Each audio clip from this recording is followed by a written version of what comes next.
Good morning guys! Good Welcome morning. to my channel again. This is me again, Jepoy. Kumusta kayo? Damn, So for today's video guys, actually wala akong kabalak-balak mag-vlog. Wala akong kabalak-balak mag-film kaso magkakapisan na ako dyan. And then pagbukas ko ng kalan and then binuksan ko yung ilaw, hindi gumagana yung pin light. So sabi ko i-DIY na lang natin to and i-film natin. Short video lang. Okay. So una punta muna tayo sa fuses o kaya sa breaker.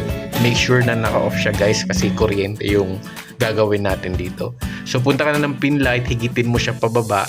Ang paghigit niyan pala guys, kapain nyo lang yung clip niya and then push nyo siya inwards para lumabas yung ating pin light. And then pag nakalabas na siya, paghiwalayin nyo naman yung pin light mismo tsaka yung driver switch. Okay. Buti na lang meron akong spare na pin light dito, at least hindi na tayo bibili at makatipid-tipid tayo. Advantage nga naman na bumibili ka ng sobra, at least magagamit mo pag kinailangan mo na. So ito pala guys yung pin light and then yung driver switch. So sinubukan ko kanina na palitan yung pin light lang mismo kaso hindi gumana. So ang gagawin natin ngayon is babalatan natin tong driver switch sa pagkakakabit nito dun sa linya mismo ng kuryente. So make sure guys make sure again na nakababa yung fuses and then yung breaker nyo para hindi kayo makuryente. Sa paghiwalay ng mga wires na to guys, itong warang driver switch and then yung linya mismo, tanggalin nyo lang yung electrical tape na nakabol dyan. Ako gumamit ako ng cutter para mas mabilis. Pero kung ano mga aparato meron kayo like plies, pwede yan. Okay. Tanggalin nyo lang yung pagkakabuhol at ganito ang makikita nyo. Naka-twist yung dalawang wires ng dalawang wires. Ang labo no. Tapos ayun, kung paano nyo sila tinanggal, ganun nyo rin siya ibabalik. Gamitin nyo na yung panibagong driver switch. Buti at nakabalat na to. So ganun lang kung hindi pa siya nakabalat. Balatan nyo siya gamit ng plies and siguro mga half inch lang balatan nyo yung dulo and then i-twist nyo na siya pabalik. Kung gaano nyo sila inalis or gaano nyo sila tinanggal kanina, ganun nyo rin siya ibabalik. Okay. At pag na-twist back nyo na guys yung dalawang wires na yan, gamit kayo ng plies para i-flatten yan. Para naman pag binalutan nyo sila ng electrical tape kasi babalutan nyo ulit yan for safety reasons naman. Pag binalutan nyo siya, even siya at walang nakaprotrude na wire. Kasi guys, itong paglalagay ng electrical tape, for safety talaga to.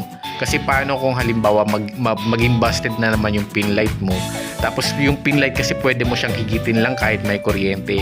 Paano pag halimbawa, ikaw yung gumawa nun, hindi mo pinatay yung kuryente, tapos hindi yan nakabalot, nahawakan mo. O diba ang swerte mo nun, ang jackpot mo, malaman-laman mo, ang liwa-liwanag na ng mundo mo, tapos lahat pa sila nakaputi, gusto mo yun. Kaya dapat guys, safe pa rin tayo dito. Safety pa rin, safety, okay? Palibutan mo na electrical tape yan hanggang sa wala ka na makitang nakausling wire hanggang sa maging ganyan. Yeah, boy. Ngayon guys, dalawa pinakita kong pin light, pero gagamitin pa rin natin yung luma. Yung bago hindi natin yun gagamitin kasi magagamit pa rin natin. Okay. Kasi feeling ko talaga dito, etong driver switch yung pumapalya. So ngayon pagko-connect mo lang siya gamit nitong connector na to yan. Papakita yung demonstration yan kasi malayo yung yung kanyang camera. So ganito, yung driver switch tsaka itong pin light meron siyang gantong connector. Parang may ipin din yan. So pagko-connect mo lang siya dyan, para yun yung magsisilbing yung daluyan ng kuryente. So ngayon check na natin siya. Buksan muna natin yung ating switch o yung ating fuse. Okay. Para makita natin kung, ayun, sabi ko sa'yo, gumana eh. So yung driver switch nga yung may pakana kung bakit siya hindi umiilaw. So ngayon babalik na natin siya guys. Tulad ng dati, ito demonstration ulit. So tulad ng sinabi ko kanina, meron siyang dalawang clip. So push nyo lang siya inwards or upwards ba yan. Tapos hayaan nyo na siyang mag-clip dun sa ceiling. So parang ganito, babalik nyo siya.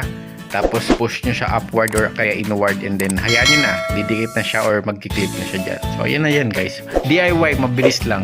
So yun guys, hanggang dito lang, mabilis lang siya. So please don't forget to like, share, and subscribe. And follow me na rin on my page, Jepoy's TV din. Alright, rock and So yun roll guys, thank to you the so world. much. Bye bye.